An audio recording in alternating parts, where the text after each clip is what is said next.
No compromise. உங்க சைடுலயும் எங்க சைடுலயும். GT Holidays, South India's #1 travel brand. உங்க toilet cleaner bison toilet cleaner குவாலிட்டியை விட பெட்டர்னு நிரூபிச்சா உங்க மொத்த பணமும் ரீஃபண்ட். இப்போது 79 ரூபாயில். Merry Christmas and Happy New Year from the Chennai Silks. Let the celebrations begin. வணக்கம் சார். வணக்கம் பிரபு. நகராட்சி நிர்வாகத்துறை அமைச்சர் கே நேரு. ஸோ அவர் மீது ஒரு ஊழல் குற்றச்சாட்டை வச்சு இடி கடந்த டிசம்பர் 3ஆம் தேதி 2வது முறையாக பொறுப்பு டிஜிபிக்கு ஒரு கடிதம் எழுதியிருக்காங்க. கிட்டத்தட்ட 258 பக்கங்கள் கொண்ட அட்டாச்மெண்ட்ஸோட அந்த கடிதத்தை எழுதியிருக்காங்க. எஃப்ஐஆர் இதை முகாந்திரமாக வச்சு எஃப்ஐஆர் வழக்கு பதிவு பண்ணணும். அப்படி எஃப்ஐஆர் போடலாட்டி லஞ்சம் பெற்றதாக காவல்துறை மீதும் சேர்த்து நடவடிக்கை எடுக்க நாங்கள் லீட் கொடுக்குறோம் அப்படின்னு சொல்லி ஒரு கடிதத்தை எழுதியிருக்காங்க. ஸோ இப்போது தமிழ்நாடு அரசு தமிழ்நாடு காவல்துறை இது வரைக்கும் எஃப்ஐஆர் எதுவும் பதிவு பண்ணலை. கே நேரு குற்றச்சாட்டு தொடர்ச்சியாக மறுத்திருக்காரு. அதாவது டெண்டர் முறைகேடு கிட்டத்தட்ட 1020 கோடி முறைகேடு நடந்திருக்கிறதா சொல்லியிருக்காங்க இடி. என்ன நடக்குது சார் இந்த வழக்கில்? ஸோ கே நேரு அவர்கள் முனிசிபல் அட்மினிஸ்ட்ரேஷன் மினிஸ்டராக இருந்துட்டு இருக்காரு. அவருடைய துறை சார்ந்து தான் இப்போ என்ஃபோர்ஸ்மெண்ட் டைரக்டரேட் இந்த அலிகேஷன்ஸ் ரைஸ் பண்ணியிருக்காங்க. இந்த அலிகேஷன் ஆகப்பட்டது ஃபஸ்ட்டு இந்த இன்ஃபர்மேஷன் என்ஃபோர்ஸ்மெண்ட் டைரக்டரேட்டுக்கு எப்படி கிடச்சிது? Point number 1. பாயிண்ட் நம்பர் 2, வேறு ஏதாவது சர்ச் பண்ணும் பொழுது என்ஃபோர்ஸ்மெண்ட் டைரக்டரேட்டுக்கு இன்ஃபர்மேஷன் கிடச்சா அந்த இன்ஃபர்மேஷனை பேஸ் பண்ணி ஸ்டேட் போலீஸ் கிட்ட ஃபார்வர்ட் பண்ணி எஃப்ஐஆர் போடுறதுக்கான பவர் உண்டா? 3வது, அப்படி போட்டால் அது கான்ஸ்டியூஷனலாக வேலிடா? இதுதான் ஃபஸ்ட் இஷ்யூ நம்ம புரிஞ்சிக்க வேண்டியது. இந்த பேக்ரவுண்ட் ஆஃப் த அலிகேஷன் என்ன அப்படின்னா, இது ஏன் நான் அலிகேஷன் சொல்கிறேன்னா, ஊழல் நடந்திருக்கா இல்லையா அப்படிங்கிறது கேஸ் நடக்கும்போது தான் நமக்கு தெரியும். பட் ஹவவர் அதுக்கான முகாந்திரம் என்ஃபோர்ஸ்மெண்ட் டைரக்டரேட்டுக்கு கண்டுபிடிக்கிறதுக்கான பவர்ஸ் உண்டு. ஃபார் எக்ஸாம்பிள் கே நேரு அவர்களுக்கு இந்த என்ஃபோர்ஸ்மெண்ட் டைரக்டரேட்டுடைய ப்ரொசீடிங்ஸ் ஆகப்பட்டது. கே நேரு சார்ந்தவர்களுக்கு இது 3வது ப்ரொசீடிங்ஸ். அப்படின்னா ஃபஸ்ட்டு ப்ரொசீடிங் என்ன அப்படின்னு பார்த்தீங்கன்னா டிவிஹெச் நோக்கி வந்த ப்ரொசீடிங்ஸ். அப்போ டிவிஹெச்சுக்கு ஏன் நோக்கி வந்தது என்ஃபோர்ஸ்மெண்ட் டைரக்டரேட் ப்ரொசீடிங்ஸ் அப்படின்னு பார்த்தீங்கன்னா, ட்ரூ வேல்யூ ஹோம்ஸ் அவங்க லோன் வாங்குறாங்க. அந்த லோன் டைவர்ஷன் இருந்ததுக்காக என்ஃபோர்ஸ்மெண்ட் டைரக்டரேட் ரெய்ட் பண்ணது எல்லாருக்குமே தெரியும். ஒரு சிபிஐ சம்மந்தப்பட்ட வழக்கு. சிபிஐ ப்ரெடிகேட் அஃபென்ஸ் இருந்தால் தான் ஷெட்யூல்ட் அஃபென்ஸாக மாறி அந்த ஷெட்யூல்ட் அஃபென்ஸில் இன்வெஸ்டிகேஷன் பண்ணுவாங்க பிரபு. அதுதான் அந்த சிபிஐ வழக்கு. அது லோன் மேட்டர். அந்த லோன் மேட்டரில் என்ஃபோர்ஸ்மெண்ட் டைரக்டரேட் ரெய்ட் பண்ணுறாங்க. அது ரெய்டு பண்ணும்பொழுது நிறைய இன்ஃபர்மேஷன் கிடைக்குது. சர்ப்ரைசிங்காக இருக்குது. அவங்க பார்த்ததோ சிபிஐ வழக்குக்கு, ஆனால் ரெய்டு பண்ணும்போது மாட்டினதோ நிறைய புது இன்ஃபர்மேஷனு. அந்த புது இன்ஃபர்மேஷன் என்ஃபோர்ஸ்மெண்ட் டைரக்டர் கிட்ட மாட்டினா அவங்க அதுக்கு ஆக்ஷன் எடுக்கணுமா வேணாமா? இப்போ போலீஸ் டிபார்ட்மெண்ட் போகிறாங்க, ஒரு இடத்துல சீஸ் பண்ணுறாங்க. அதை இன்கம் டேக்ஸ் டிபார்ட்மெண்ட்டுக்கு ரிப்போர்ட் பண்ண வேண்டிய சில இடங்களில் ஆப்ளிகேஷன்ஸ் உண்டு. நீங்கள் பார்த்தீங்கன்னா அந்த ஆப்ளிகேஷன் ஆகப்பட்டது இன்டர் டிபார்ட்மெண்டல் நோட்டிஃபிகேஷன் சொல்லுவோம். அது எஸ்ஓபியாகவே வச்சுட்டு இருக்காங்க. அப்படி இருக்கும் பொழுது இங்கே என்ஃபோர்ஸ்மெண்ட் டைரக்டரேட் அந்த விஷயத்தில் ரெய்ட் நடத்தும்போது, அதாவது பேங்க் இஷ்யூவில் ரெய்ட் நடத்தும் பொழுது அந்த இன்ஃபர்மேஷன்ஸை கேதர் பண்ணுறாங்க. இதில் என்ன இம்பார்ட்டன்ட் சட்ட பாயிண்ட்னா, அந்த சிபிஐ சர்ச் பண்ண வழக்கு இப்போ முடிவுக்கு வந்துருச்சு. அது குவாஷ்டு பை த மெட்ராஸ் ஹைகோர்ட். அது ஓவர். இப்போ இந்த மெட்டீரியல்ஸ் கேதர் பண்ணாங்க இல்லையா, என்ஃபோர்ஸ்மெண்ட் டைரக்டரேட் ரெய்ட் நடத்தும் பொழுது அந்த மெட்டீரியல் பேஸ் பண்ணி தான் 2 லெட்டர் தமிழ்நாடு கவர்மெண்ட்டுக்கு எழுதியிருக்காங்க. I say government, when I say government, home department. அப்போ போலீஸ்க்கு எழுதுறாங்க. இப்போ எந்த போலீஸ் இது மேலே ஆக்ஷன் எடுக்கணும் அப்படிங்கிறது தான் ஃபஸ்ட்டு கேள்வியே. சிசிபி ஆக்ஷன் எடுக்கணுமா, சிஐடி ஆக்ஷன் எடுக்கணுமா, இல்லை ஏதாவது ஒரு போலீஸ் ஸ்டேஷனில் கேஸ் ஃபைல் பண்ணலாமா, மினிஸ்டர் மேலே அப்ரூவலே இல்லாமல் ஃபைல் பண்ணலாமா அப்படிங்கிறது தான் சட்ட கேள்வியே. எஃப்ஐஆர் மினிஸ்டர் மேலே அப்ரூவல் இல்லாமல் ஃபைல் பண்ண முடியுமா? என்ஃபோர்ஸ்மெண்ட் டைரக்டரேட் ரெஃபர் பண்ணுற கொஸ்டின்ஸில் பேஸ் பண்ணி ஃபைல் பண்ண முடியுமா? என்ஃபோர்ஸ்மெண்ட் டைரக்டரேட் வேற ஒரு கேஸ்க்கு சர்ச் பண்ண டீட்டெயில்ஸ் வச்சு ஃபைல் பண்ண முடியுமா அப்படின்னு பார்த்தீங்கன்னா அதுக்கான பவர்ஸ் உண்டு. அந்த பவர்ஸ் ஆகப்பட்டது prevention of money laundering act 2002. இந்த சட்டம் ஆகப்பட்டது திருப்பி சொல்கிறேன் கொண்டு வந்தது திராவிட முன்னேற்ற கழகம். காங்கிரஸ் ஆட்சியில் இருக்கும்பொழுது 10 வருடங்கள் பிஎம்எல்ஏவை பயன்படுத்தினது காங்கிரஸ் ப்ளஸ் திமுக. அந்த சட்டம் கொண்டு வந்தது இன்னைக்கு அவங்களுக்கே பிரச்சனையாக மாறுது. அந்த சட்டத்தில் ப்ரொவிஷன் இருக்குது. அந்த ப்ரொவிஷன் ஆகப்பட்டது section 66 subsection 2 of the prevention of money laundering act 2002 படி empowers the enforcement directorate to share information with other agencies. நாங்கள் நிறைய பேர் பேசி பார்த்துருப்பீங்க, உடனே எஃப்ஐஆர் போடணும், எஃப்ஐஆர் கே நேரு மேலே போடணும். ஏன் பாராளுமன்றத்தில் கூட நிறைய பேர் பேச ஆரம்பிச்சிருக்காங்க. பட் போட முடியுமா அப்படின்னா enforcement directorate first check enforcement directorate police அஃபீஷியலுக்கு கொடுக்கக்கூடிய இன்ஃபர்மேஷன் பேஸ் பண்ணி போலீஸ் அஃபீஷியல் கேஸ் போட முடியுமானா போட முடியும். மினிஸ்டர்ஸ் மேலே போட முடியும். ஃபர்ஸ்ட் கொடுக்க முடியுமா? என்ஃபோர்ஸ்மெண்ட் டைரக்டரேட்டுங்கிறது யூனியன் கவர்மெண்ட் கீழே மினிஸ்ட்ரி ஆஃப் ஃபைனான்ஸ் கீழே டிபார்ட்மெண்ட் ஆஃப் ஃபினான்ஷியல் சர்வீசஸ் கீழே வரக்கூடிய ஒரு டைரக்டர் தான் enforcement directorate. Enforcement directorate FEMA PMLA வரக்கூடிய எல்லாத்தையும் வந்து அலிகேஷன்ஸை வந்து அவங்க வந்து இன்வெஸ்டிகேட் பண்ணுவாங்க. அப்படி இருந்துட்டு இருக்கும்போது section 66 subsection 2 of the prevention money laundering act 2002 படி enforcement directorate can share information with other agency. இந்த அதர் ஏஜென்சினா யாரு? இன்கம் டேக்ஸ் டிபார்ட்மெண்ட்டா, ஜிஎஸ்டியா, யூனியன் கவர்மெண்ட் கீழே இருக்கக்கூடிய டிபார்ட்மெண்ட்டா, ஸ்டேட் கவர்மெண்ட் கீழே இருக்கக்கூடிய டிபார்ட்மெண்ட்டானா அதர் ஏஜென்சிஸ். ஏஜென்சினா கவர்மெண்ட் ஏஜென்சி. அங்கே ஸ்டேட் ஏஜென்சி சென்ட்ரல் ஏஜென்சின்னு பிரிக்கல சட்டத்தில். when their investigation reveals contravention of any other law, அவங்க இன்வெஸ்டிகேஷன் பண்ணும்பொழுது வேற ஏதாவது லா வந்து கான்ட்ரிபியூட் ஆயிருந்தா அவங்க ரெஃபர் பண்ணலாம். enabling cross agency action against financial crimes, promoting information exchange for better enforcement against black money and illicit activity, introduced in 2018 finance act அதை கொண்டு வராங்க. இப்போ இதில் நம்ம புரிஞ்சுக்க வேண்டியது ரெண்டு விஷயம். ஒன்று ஷேரிங் ஆஃப் இன்ஃபர்மேஷன், ரெண்டாவது அந்த இன்ஃபர்மேஷனை நடவடிக்கை எடுத்து தான் ஆகணுமா? அப்படி எடுத்து தான் ஆகணும்னா எஃப்ஐஆர் போட முடியுமானா போட முடியும். ஆனால் அந்த எஃப்ஐஆர் போடுறதுக்கு முன்னாடி இது ப்ரிவென்ஷன் ஆஃப் கரப்ஷன் ஆக்டில் வரதுக்கான பாசிபிலிட்டி இருக்கிறதுனால இந்த அலிகேஷன் என்ன அப்படின்னு பார்த்தீங்கன்னா 1020 கோடி 1020 crore என்ன tender manipulation rocket in states municipal administration and water supply department MAWS டிபார்ட்மெண்ட்டில் இது நடந்திருக்கு அப்படிங்கிற அலிகேஷன். இதில் கிக் பேக்ஸ் வாங்கியிருக்காங்க, ஹவாலா டிரான்சாக்ஷன்ஸ் இருக்குது, நிறைய இல்லிசிட் ஃபண்ட்ஸ் வந்திருக்குங்கிறது ஒரு பாயிண்ட்டாக வைக்கும் பொழுது தமிழ்நாடு கவர்மெண்ட் அதாவது போலீஸ் வந்து இது மேலே ரெஜிஸ்டர் பண்ணணும், அதுவும் மினிஸ்டர் மேலே ரெஜிஸ்டர் பண்ணணும்னு சொன்னாக்க section 17A of the prevention of corruption act வந்து நீங்கள் இன்வோக் பண்ணும்பொழுது அங்கே காம்பீட்டன்ட் அத்தாரிட்டியுடைய அப்ரூவல் வேணும். இந்த அப்ரூவல் யார் கொடுக்கணும்? இந்த டிபார்ட்மெண்ட்டுக்குன்னா அந்த டிபார்ட்மெண்ட்டோட ஹெட் கொடுக்கணும். அந்த டிபார்ட்மெண்ட் மினிஸ்டருக்கே வந்து இந்த ப்ரொசீடிங்ஸ் பண்ணணும்னா காம்பீட்டன்ட் அத்தாரிட்டி தமிழ்நாடு கவர்மெண்ட் கொடுக்கணும். சிஎம் கொடுக்கணுமா சார்? அதாவது சீஃப் செக்ரட்டரி கிட்ட கொடுக்கணும். அவங்களுக்கு காம்பீட்டன்ட் அத்தாரிட்டி ஃபிக்ஸ் பண்ணியிருக்காங்க. ஒரு டிபார்ட்மெண்ட்டுக்குமே காம்பீட்டன்ட் அத்தாரிட்டி உண்டு ப்ரிவென்ஷன் ஆஃப் கரப்ஷன் ஆக்டில். அதில் ஒரு ஆஃபீஸரை வந்து நீங்கள் வந்து எஃப்ஐஆர் போடணும்னா கூட அப்ரூவல் இருக்கணும், ப்ரையார் அப்ரூவல் இருக்கணும் அப்படிங்கிறத கிளியராக சொல்லியிருக்காங்க. அப்போ அந்த ப்ரையார் அப்ரூவல் கொடுக்கலன்னா ஏடிஎம்கே என்ன பண்ணணும்னா போயிட்டு இப்போ ஏடிஎம்கே இதை அப்போஸ் பண்ணுறாங்க, ஏன் செய்யலன்னு கேட்குறாங்க. அப்போ அவங்க என்ன பண்ணணும்? சட்டசபையில் போயிட்டு ஸ்பீக்கர் கிட்ட சொல்லணும் இதுக்கான அப்ரூவல் ஏன் வாங்கலை அப்படின்னு பப்ளிக்கில் ரைஸ் பண்ணணும். அப்போ அப்ரூவல் வாங்கினதுக்கு அப்புறம் தான் section 17A of the prevention of corruption act படி நீங்கள் வந்து கேஸே போட முடியும்.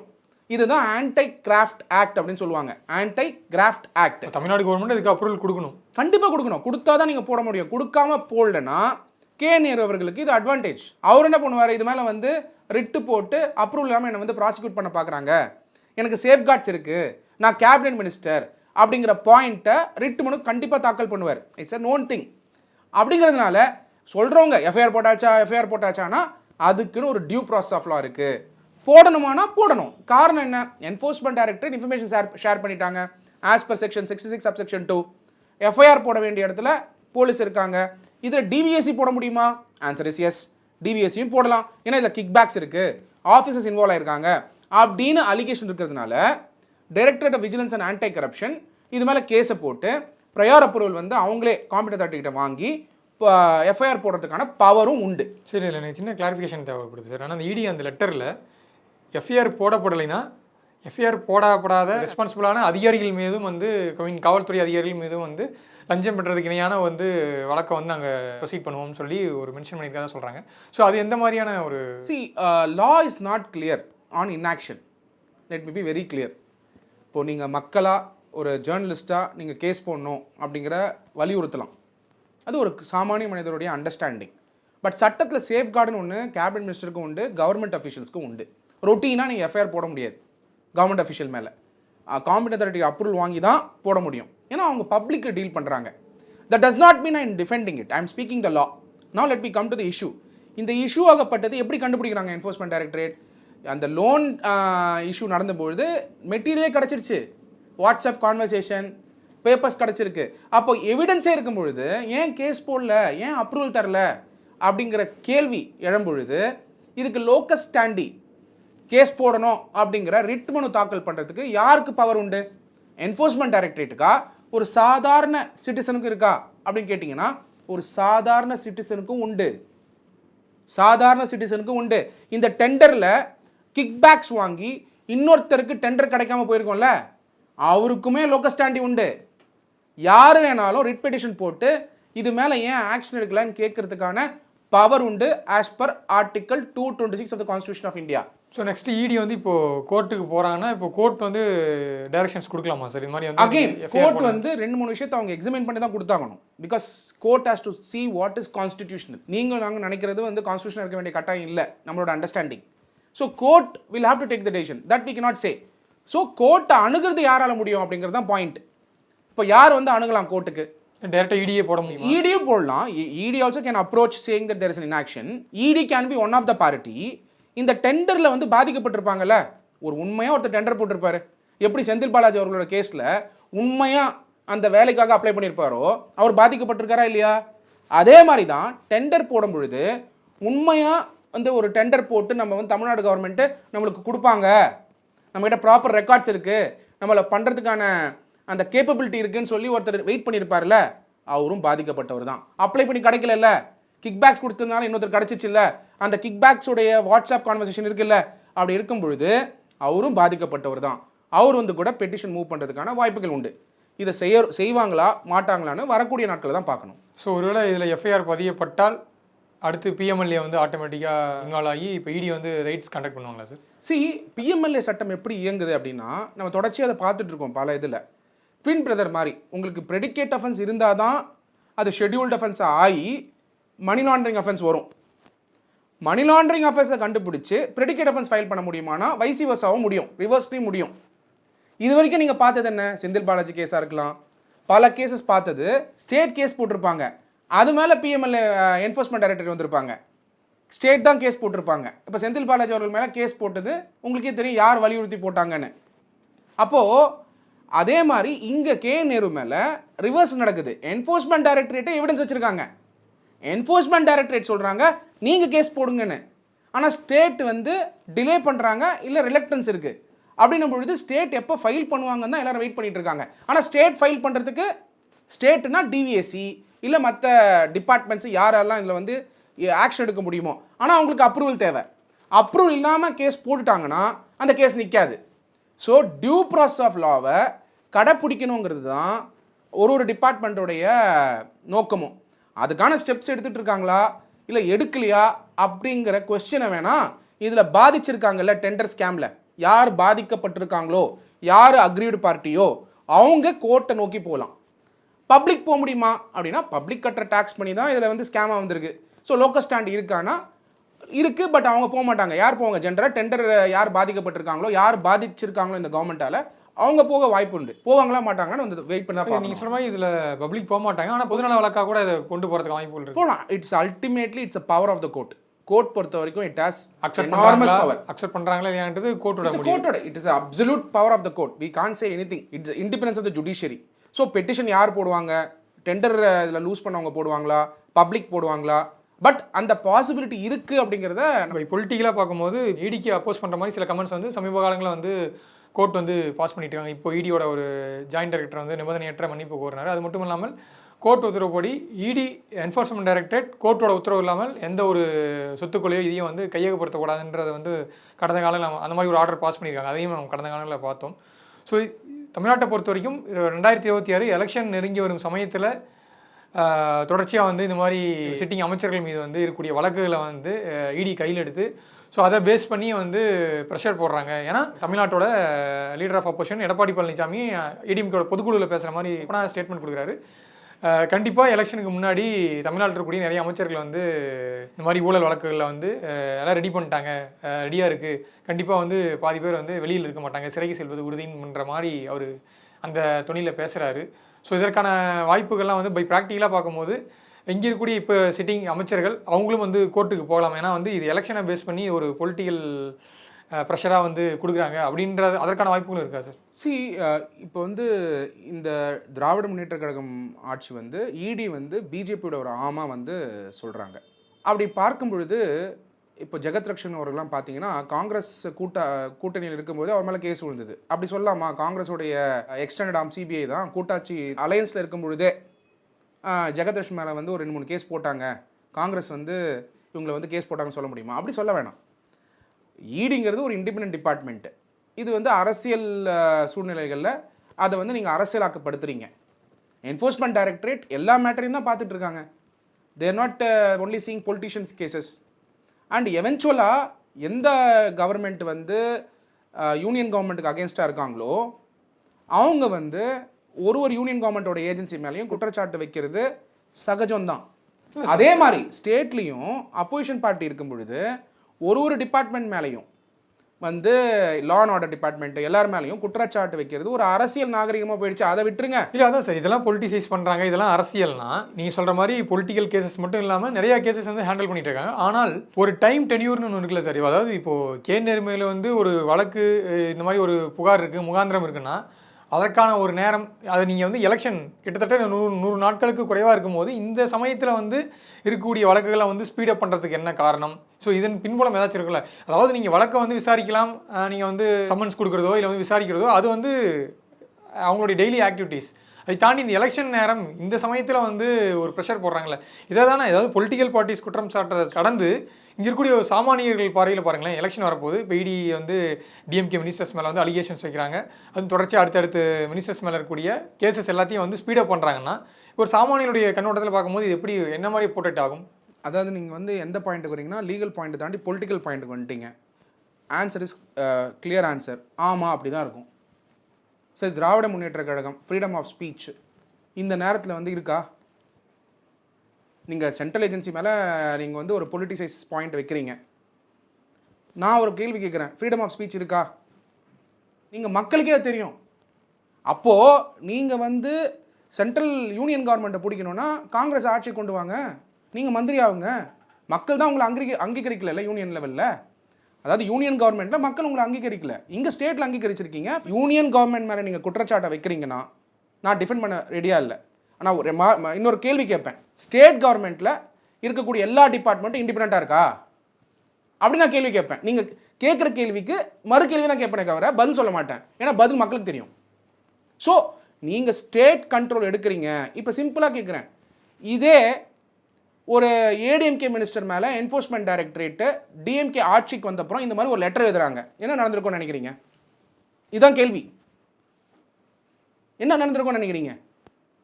கேஸ் போட்டிருப்பாங்க இல்லையா, எஃப்ஐஆர் பதிவு பண்ணியிருப்பாங்க இல்லையா, ஏன் பண்ணல அப்படிங்கிற அந்த கேள்வி நான் வைக்கும்பொழுது answer is done. So state, அதனால தான் நீதிமன்றம் இருக்குது, அதனால தான் ஆர்டிகல் 12 ஸ்டேட்டோட ஆக்ஷன் அதற்கு பாதிச்சா ரிட் பெட்டிஷன் போடுற ப்ராசஸ் இருக்குது. அதுக்கு தான் ஆர்டிகல் 21 இருக்குது.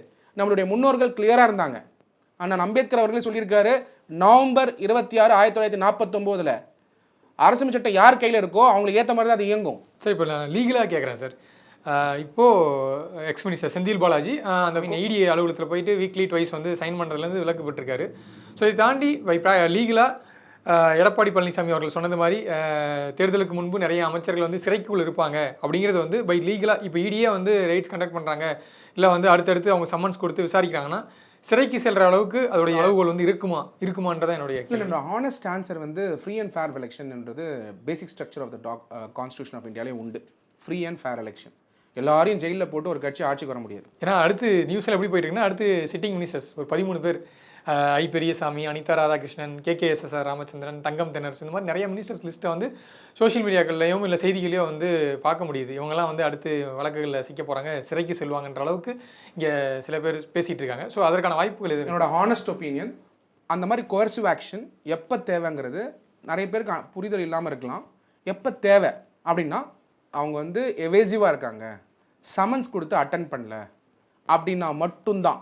நீங்கள் இந்த இன்சிடெண்ட்டை ஏன் சொல்கிறீங்க? இடி அரெஸ்ட் அப்படின்னா டிஎம்கேலேருந்து அரெஸ்ட் ஆனது செந்தில் பாலாஜி மட்டும்தான், செந்தில் பாலாஜி அவர்கள் மட்டும்தான். வேறு யாராவது இடியில் அரெஸ்ட் ஆனாங்களா டிஎம்கேலேருந்து? இது வரைக்கும் 4 வருஷத்தில் 5 வருஷத்தில் அரெஸ்ட் ஆனாங்களா? இல்லை. ரைட்ஸ் கனெக்ட் பண்ணிருக்காங்க கனெக்ட் பண்ணாங்க. அவங்க எவேசிவா இல்ல. Let us go to the legal point. Enforcement directorate summons கொடுக்குறாங்க. நீங்க போய் அவங்க கேட்குற இன்ஃபர்மேஷன் கொடுத்துட்டீங்கன்னா இல்ல அட்டென்ட் பண்றீங்கன்னா என்ஃபோர்ஸ்மெண்ட் டைரக்டரேட் அரெஸ்ட் பண்ண வேணாம். As per section 19 of the prevention money laundering act 2002 படி அரெஸ்ட் பண்ண வேணாங்கிறது நிறைய ஜட்மெண்ட்ஸ் உண்டு. அதனால என்ஃபோர்ஸ்மெண்ட் டைரக்டரேட்டோட வேலை அரெஸ்ட் பண்றதே கிடையாது. அவங்க வேலை ப்ரெடிகேட் அஃபென்ஸ் இருக்கு. அந்த ப்ரெடிகேட் அஃபென்ஸ் மேல என்ஃபோர்ஸ்மெண்ட் டைரக்டரேட்ஸ் அவங்களோட இன்வெஸ்டிகேஷன் பண்றாங்க. ஸோ அரெஸ்ட்டுங்கிறது வந்து என்னுடைய பார்வையில் ஆனஸ்டா லீகல் பாயிண்ட்ல தேவைப்படாது. எவேசிவா இல்லைன்னா அரவிந்த் கெஜ்ரிவால் மாதிரியோ இல்லை செந்தில் பாலாஜி அவர்கள் வந்து நிறைய சமன்ஸ்க்கு வந்து எவேசிவாக இருந்தார். அப்புறம் அது மட்டும் இல்லாமல் செந்தில் பாலாஜி அவர்கள் கேட்ட இன்ஃபர்மேஷன் அப்போ தராதனாலையும் ப்ளஸ் செந்தில் பாலாஜி அவர்களை ஆக்ஷன் எடுக்கணும்னு சொன்னது யூனியன் கவர்மெண்ட் கிடையாது, சுப்ரீம் கோர்ட் டைரக்ஷன். மறந்துடாதீங்க. கேஸ் போட்டது டிஎம்கே, டைரக்ஷன் வந்து கோர்ட் கொடுத்த டைரக்ஷன். நீங்கள் இங்கே யூனியன் கவர்மெண்ட்டே கொண்டு வர முடியாது. Even Senthil Balaji arrest was not done by the union government. Supreme court gave a direction in the month of May 2023. then அவர் வந்து ஜூன் மாதம் அரெஸ்ட் ஆகிறாரு. அப்போது இது யார் காரணம்? நீங்கள் அரசியல் படுத்துறீங்க. இது அரசியல் படுத்துறதுக்கு எதுவுமே கிடையாது. ஏன்னா கோர்ட் ஆர்டர் பேஸ் பண்ணி அரெஸ்ட் ஆயிருக்காரு. அப்போது கோர்ட் ஆர்டர் பேஸ் பண்ணி அரெஸ்ட் ஆன செந்தில் பாலாஜி கூட யூனியன் கவர்மெண்ட் அரெஸ்ட் பண்ணல. அப்போ ஈடியில் எந்த அரெஸ்ட்மெண்ட் நடக்கல. ஸோ அரெஸ்ட்டுங்கிறது வந்து மேபி ஒரு பொலிட்டிக்கல் பாயிண்ட் யூஸ் பண்ணிக்கலாமே தவிர மை ஆனஸ்ட் ஒப்பீனியன் அரெஸ்ட்டுங்கிறது எவேசிவாக இருந்தால் மட்டும்தான், அதுவும் செக்ஷன் 19க்கு வயலேட் ஆனால் மட்டும்தான் ப்ரிவென்ஷன் மணி லாண்டரிங் ஆக்ட் படி. So let us understand realistically. சும்மா எல்லாரும் பேசுகிறாங்கன்றதுக்காக இல்லை அரெஸ்ட் ஆகிடுவாங்கன்னு சொன்னால் உங்கள் மேலேயும் என் மேலேயும் இருக்க கிரெடிபிலிட்டி போயிடும். கண்டிப்பாக சார், பொறுத்திருந்து பார்க்கலாம். தேர்தல் நெருங்கும் சமயம் என்ன நடக்குது என்று நேரம் ஒதுக்கி நிறைய தகவலை பகிர்ந்துட்டீங்க. நேரத்திற்கு நன்றி சார். நன்றி பிரபு. No compromise. உங்க சைட்லயும் எங்க சைட்லயும். GT Holidays, South India's #1 travel brand. உங்க toilet cleaner bison toilet cleaner குவாலிட்டியை விட பெட்டர்னு நிரூபிச்சா உங்க மொத்த பணமும் ரீஃபண்ட். இப்போது 79 ரூபாயில். Merry Christmas and Happy New Year from the Chennai Silks. Let the celebrations begin.